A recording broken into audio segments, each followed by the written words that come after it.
Alam mo ba na ang pinakamatalinong leader ng Mindanao ay namatay na walang kapangyarihan sa sariling kaharian?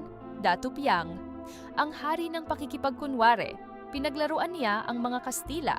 Ginawa niyang laruan ang mga Amerikano. Pinaglaban niya ang mga kaaway na Muslim. Lahat sila ay naniniwala na kakampi nila siya. Ang totoo, ginagamit lang niya silang lahat. Kapag may bagong mananakop, agad siyang lumilipat ng panig.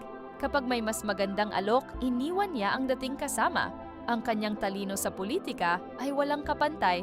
Ang Maguindanao ay nanatiling malaya dahil sa kanyang diskarte.